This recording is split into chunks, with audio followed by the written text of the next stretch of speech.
اس نے فوراً اپنا دوپٹہ سنبھالا اور ایک قدم پیچھے ہٹ گئی۔ کمرے کی خاموشی میں اس کے دل کی دھڑکن تیز سنائی دینے لگی۔ اس نے نوکر کی طرف دیکھا جس کی آنکھوں میں اب بھی ایک عجیب سی چمک تھی، مگر اینی کے چہرے کا بدلتا ہوا رنگ دیکھ کر وہ بھی کچھ گھبرا گیا۔ کیا ہوا میڈم جی؟ ابھی تو کچھ بس کافی ہے، اینی نے آہستہ مگر مضبوط لہجے میں کہا۔ وہ فوراً کھڑی ہو گئی۔ اس کے ذہن میں ایک ہی خیال گردش کر رہا تھا، میں یہ کیا کرنے جا رہی تھی؟ اسے اپنی ذات پر ایک بوجھ سا محسوس ہوا۔ وہ دروازے کی طرف بڑھی اور بغیر پیچھے دیکھے باہر نکل آئی اور گھر آ گئی۔ گھر پہنچ کر سیدھی اپنے بیڈ روم میں چلی گئی۔ اینی دروازہ بند کر کے کچھ دیر وہیں ٹیک لگا کر کھڑی رہی۔ اس کے ہاتھ ہلکے ہلکے کانپ رہے تھے۔ اسے محسوس ہو رہا تھا جیسے وہ کسی خطرناک کنارے سے واپس پلٹی ہو۔ وہ آہستہ آہستہ چلتی ہوئی صوفے پر آ کر بیٹھ گئی۔ کمرے کی خاموشی میں اس کے دل کی آواز گونج رہی تھی، میں یہ کیا کرنے جا رہی تھی؟ یہ سوال اس کے ذہن میں بار بار گونج رہا تھا۔ اس نے اپنی آنکھیں بند کر لی۔ اسے اپنا ماضی یاد آنے لگا، وہ دن جب وہ یونیورسٹی میں پڑھتی تھی، خواب دیکھتی تھی، اپنے مستقبل کے بارے میں سوچتی تھی۔ پھر شادی ہوئی اور آہستہ آہستہ وہ تمام خواب کہیں پیچھے رہ گئے۔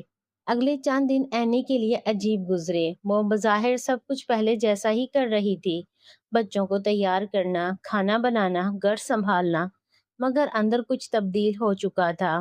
ایک دن جب بچے اسکول گئے اور شوہر دفتر، تو گھر میں مکمل خاموشی چھا گئی۔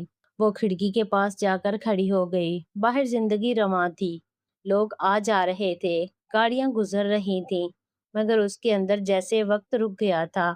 اسی لمحے اس کی پرانی سہیلی نادیہ کا فون آیا۔ اینی کہاں گم ہو آج کل؟ نادیہ نے ہنستے ہوئے کہا۔ اینی نے ہلکی سی مسکراہٹ کے ساتھ جواب دیا، بس زندگی میں مصروف ہوں۔ نادیہ نے فوراً محسوس کر لیا کہ کچھ ٹھیک نہیں، مصروف ہو یا خود سے دور ہو گئی ہو۔ یہ جملہ اینی کے دل میں اتر گیا۔ اگلے دن اینی نادیہ سے ملنے گئی۔ کافی کے کپ کے ساتھ دونوں ایک خاموش لمحے میں بیٹھی تھیں۔ آخرکار اینی نے وہ سب کچھ بتا دیا جو اس کے دل میں تھا، اپنی تنہائی، اپنے اندر کی خالی جگہ اور وہ واقعہ جس نے اسے جھنجھوڑ دیا تھا۔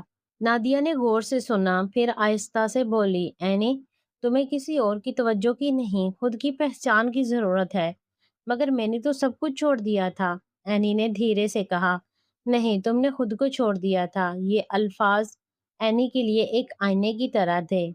اس رات اینی نے اپنے شوہر سے بات کرنے کا فیصلہ کیا۔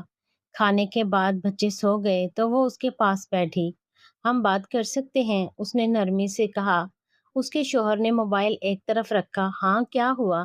اینی نے پہلی بار کھل کر اپنی بات رکھی۔ مجھے لگتا ہے ہم ایک ہی گھر میں رہتے ہوئے بھی ایک دوسرے سے دور ہو گئے ہیں۔ مجھے آپ کی کمی محسوس ہوتی ہے۔ اس کے شوہر نے گہرا سانس لیا۔ میں سمجھتا ہوں، مگر کام کا دباؤ بہت ہے۔ کام ہمیشہ رہے گا، مگر کیا ہم بھی ایسے ہی رہیں گے؟ اینی نے آہستہ سے پوچھا۔ یہ سوال سیدھا دل پر لگا۔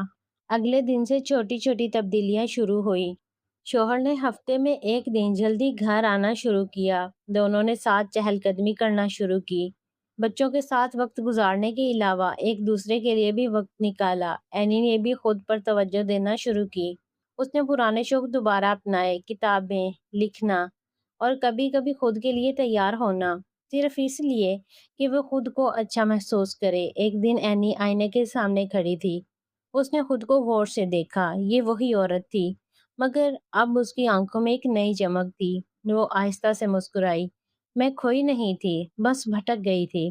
کچھ مہینوں بعد اس کی ازدواجی زندگی میں واضح فرق آ چکا تھا۔ اس کا شوہر اب اسے صرف ایک ذمہ داری کے طور پر نہیں، بلکہ ایک ساتھی کے طور پر دیکھنے لگا تھا۔ وہ دونوں بات کرتے، ہنستے اور ایک دوسرے کو سمجھنے کی کوشش کرتے۔ ایک شام اس کے شوہر نے کہا، میں نے شاید کبھی تمہیں صحیح وقت نہیں دیا، مگر اب دینا چاہتا ہوں۔ اینی کی آنکھوں میں نمی آ گئی، مگر اس بار یہ خوشی کے آنسو تھے۔ اینی نے اس ایک واقعے سے بہت کچھ سیکھا۔ وقتی کمزوری انسان کو غلط راستے پر لے جا سکتی ہے، مگر خود شناسی اسے واپس لا سکتی ہے۔ محبت صرف دوسروں سے نہیں، خود سے بھی ضروری ہے۔ ایک شام اینی اپنی چھت پر کھڑی سورج کو ڈوبتے ہوئے دیکھ رہی تھی۔ ہوا ہلکی ہلکی چل رہی تھی اور اس کے چہرے پر سکون تھا۔ اس نے آہستہ سے خود سے کہا، زندگی ہمیں آزماتی ہے، مگر اصل کامیابی خود کو پہچاننے میں ہے۔ اور اس بار وہ واقعی خود کو پہچان چکی تھی۔